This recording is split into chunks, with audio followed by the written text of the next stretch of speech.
Bien, habíamos quedado en este punto. Les decía que la polarización fija tiene como desventaja la inestabilidad térmica del circuito. O sea, ustedes tengan siempre presente que el efecto de la temperatura influye en lo que son los portadores minoritarios. Obviamente que la temperatura es indeseable, pero existe, por más disipador que le pongamos, y eso hace que aumente la I sub C, la corriente de colector. Entonces, este circuito no es estable a esos aumentos de temperatura. Entonces, lo que se hace es pasar a la configuración de la autopolarización. En este circuito, la diferencia es que la RB no está conectada acá arriba, sino que está conectada a la entrada del colector. Entonces, ¿qué pasa? Acá se produce una realimentación. Es una realimentación negativa. Recuerden que le dije que en el circuito del emisor común, la señal de entrada, ahí ven la forma de la señal, a la salida se encuentra invertida 180 grados. Entonces, esta señal que se realimenta hacia la base se opone a la señal de entrada. Por eso es una realimentación negativa. Acá la corriente en esta expresión tiene que la tensión entre colector y emisor es igual a IB por RB más la tensión base emisor. ¿Está bien? Es decir, la tensión en este punto, esto está el mismo potencial, la tensión entre colector emisor es igual a IB por RB más la tensión base emisor. ¿Está bien? Entonces, acá despejando RB, tenemos que la tensión B sub C, o sea, esta diferencia dividido la corriente de base. Y esta otra fórmula cambia la corriente de base por la resistencia. Entonces, acá lo que hace esta configuración es mejorar la estabilidad del circuito. ¿Y cómo lo hace? Cuando la corriente de colector aumenta por efecto de la temperatura, se produce acá una mayor caída de tensión en RL. Entonces, si vemos entre este extremo, tenemos que la tensión colector-emisor disminuye. Por lo tanto, si la tensión colector-emisor disminuye I sub B. ¿Está bien? Entonces, al disminuir I sub B, también disminuye I sub C. Acuérdense que la corriente de colector era el beta por la corriente de base. Entonces, cuando vean ustedes ahí en el apunte o cuando lo escuchen, si lo han visto, lo han escuchado decir el ingeniero que este circuito mejora la estabilidad térmica, es básicamente por eso, porque los incrementos de esta corriente de colector aumentan esta caída de tensión y disminuyen esta. Por lo tanto, acá ya lo ven en la fórmula, baja la corriente I sub B. Entonces, de esa manera, va compensando, al aumentar, al disminuir I sub B, también disminuye proporcionalmente I sub C. Entonces, de esa manera, actúa como regulador. Este circuito es el mismo que el anterior, con la diferencia de que acá se agrega una resistencia de emisor junto con un capacitor de desacople, y esto funciona, digamos, también de la misma manera, es decir, contribuye a mejorar la estabilidad que tiene este circuito. Evidentemente que acá también se genera una caída de tensión, y por lo tanto también disminuye la tensión colector-emisor, y de esa manera logra que la corriente de base sea menor.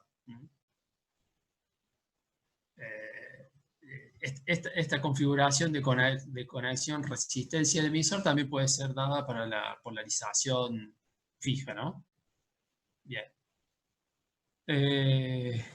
Los circuitos anteriores, el de polarización fija y el de autopolarización, son circuitos que se denominan dependiente de beta. Es decir, que si yo tengo un circuito con esa configuración, el beta es un valor que me lo da el fabricante. Entonces, si yo cambio en ese circuito, cambio por otro transistor de otro fabricante, se me modifica el beta. Entonces, los valores de corriente de base y de corriente de colector también se van a modificar, porque se modificó el beta. Por eso se dice que son dependientes de beta. En cambio, este circuito, que es el denominado circuito universal, que puede ser sin la resistencia de emisor o con resistencia de emisor, como en este caso, son independientes de beta. Acá la corriente de base en realidad dependen de este divisor resistivo. Yo acá le puse las fórmulas principales de esto. Después en el manual está bien explicado cómo llega a cada uno de estos valores de ecuación.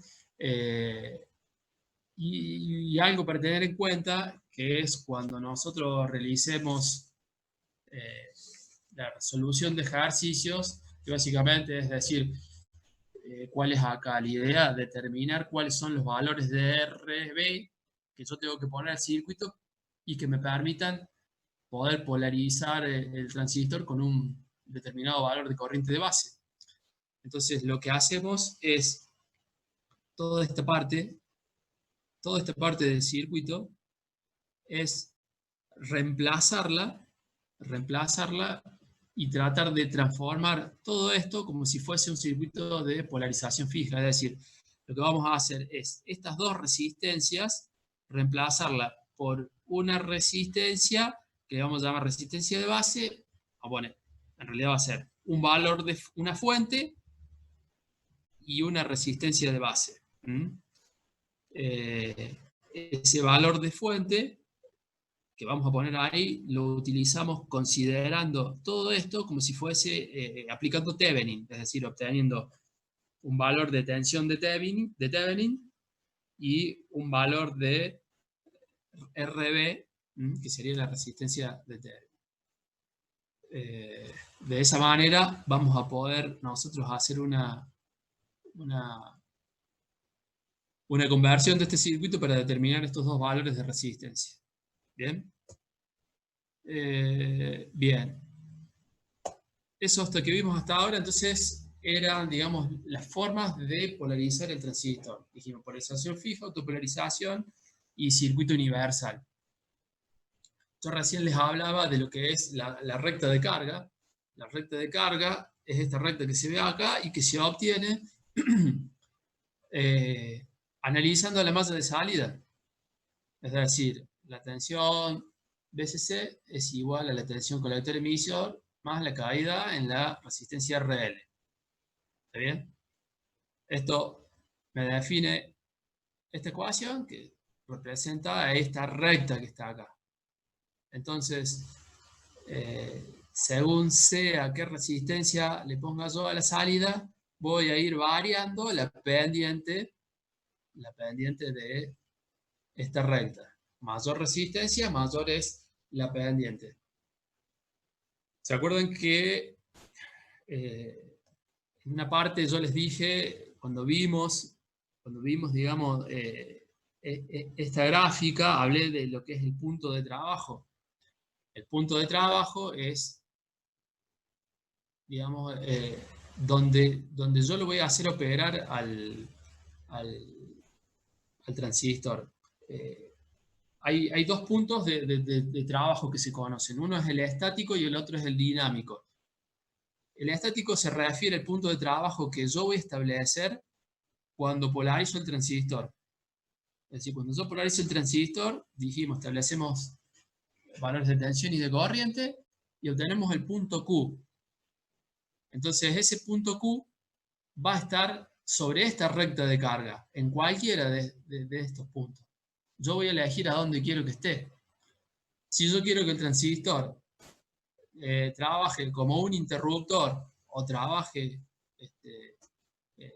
como un cortocircuito, entonces trabajaré ya sea en la zona de saturación o en la zona de corte.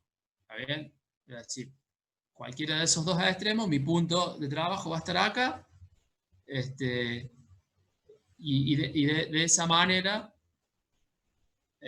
la corriente de colector va a ser nula, es decir, tengo una llave abierta. Y si lo pongo en este punto, la corriente de colector es alta, el transistor conduce, entonces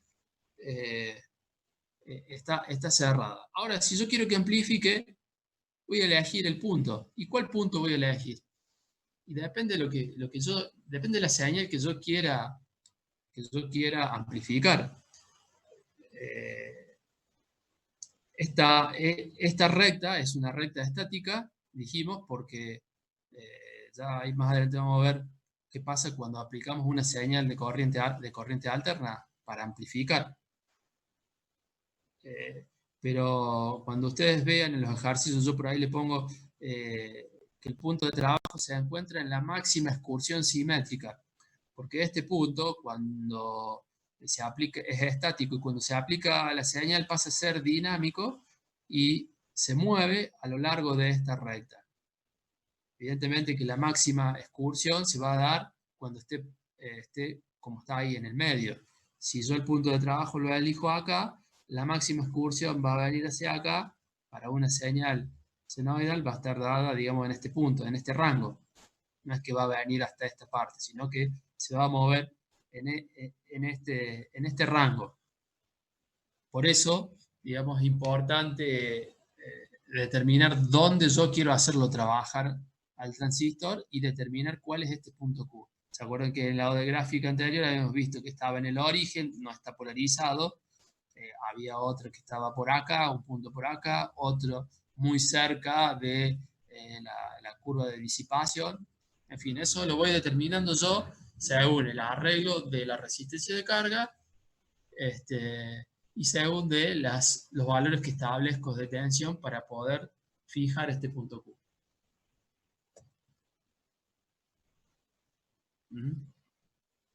Bueno, esto básicamente es lo mismo. Acá está marcado el punto Q. Y acá está la recta de carga. La recta de carga, esta es la recta de carga en corriente continua.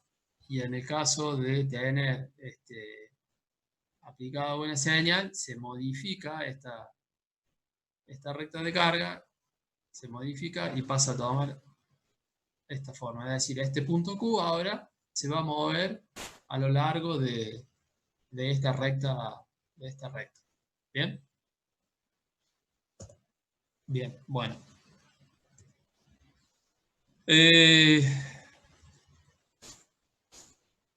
¿Hay alguna duda sobre la parte teórica? Espera que tengo que dejar de compartir. Ahora sí. La idea, a ver, entonces era un poco repasar toda la teoría y fijar, digamos, los conceptos fundamentales para que después ustedes puedan hacer los cálculos de los ejercicios. Si alguien tiene alguna duda, me avisa, me para o me consulta después. La guía de... ¿Están viendo ahí la guía de los ejercicios? Sí, se ve. ¿Sí? Bien.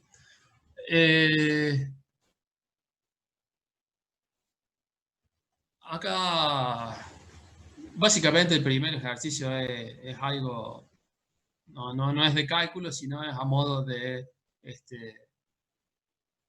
esquemático para ir entendiendo, digamos, a qué llamamos malla de entrada, es decir, acá tiene que plantear la expresión de la malla de entrada, esta es la malla de salida, y graficar la recta de carga, que es lo que vimos en los últimos slides, ¿no? Después en estos ejercicios, este ejercicio, por ejemplo, también es, digamos, hallar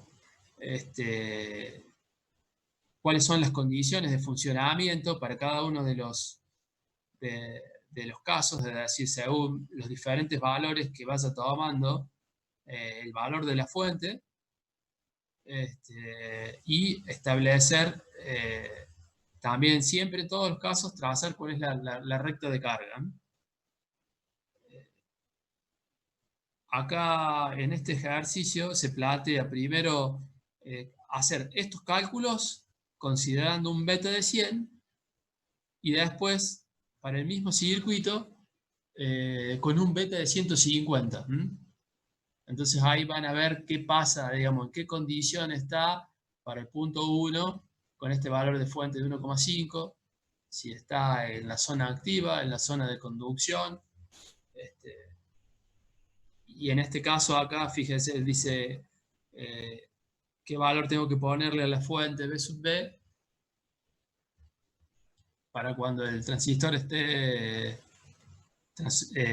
saturado. Acuérdense eso que le dije de considerar la tensión colector-emisor de 0,3 volt.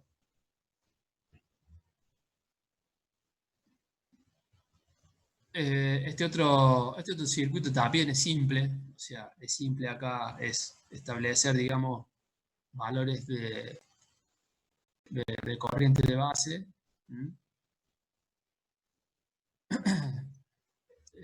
Acá lo que van a tener que plantear es hallar el punto Q y ver qué valor toma la corriente I sub CQ. I sub CQ es qué valor tiene la corriente de colector en el punto de trabajo. Considerando diferentes valores de ganancia, es decir, diferentes valores de beta. Cuando beta vale 50, cuando beta vale 100 y cuando beta vale 150.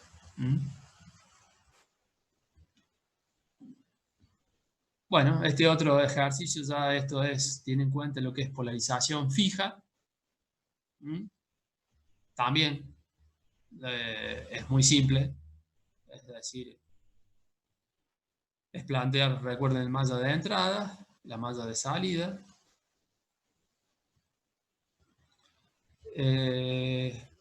Este también es similar al anterior. El ejercicio 4 y 5 son similares.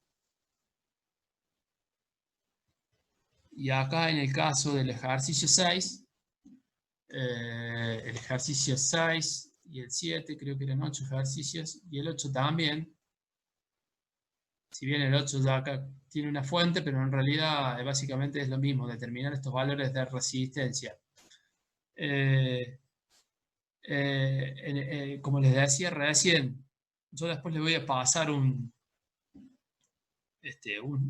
ayuda pero es muy simple, ¿no? Es una ayuda de cálculo para poder determinar cómo son estas dos resistencias. ¿Está bien? Lo que tienen que tener en cuenta es que todo esto lo reemplazan por una resistencia de base con un valor de fuente de base. Esa resistencia de base en realidad resulta ser la resistencia de Thevenin. Por supuesto que no la pueden calcular porque en realidad esto es la incógnita del ejercicio. Pero hay una fórmula empírica que permite poner ese valor de RB y que da un valor muy aproximado a lo que nosotros queremos llegar. Esa fórmula se las digo, pero después se las voy a pasar.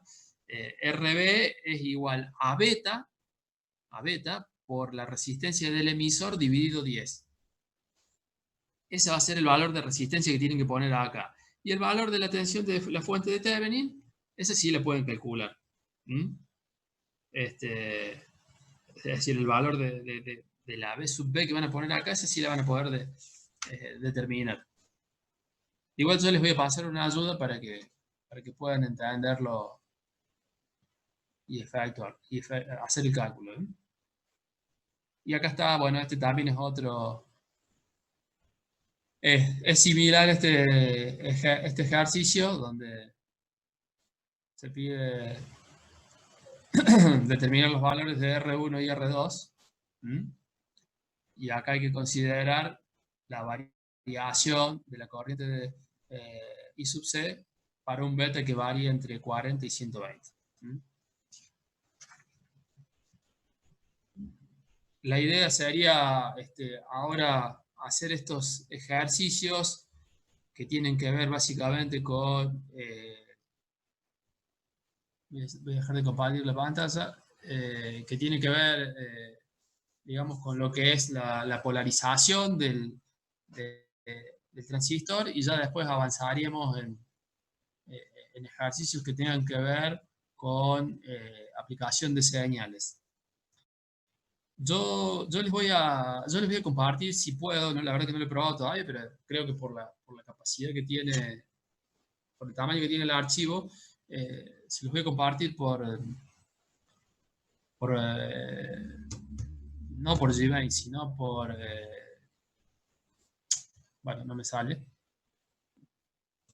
por el Drive, perdón, sí, por el Drive. Les voy a compartir una carpeta donde está el PSpace.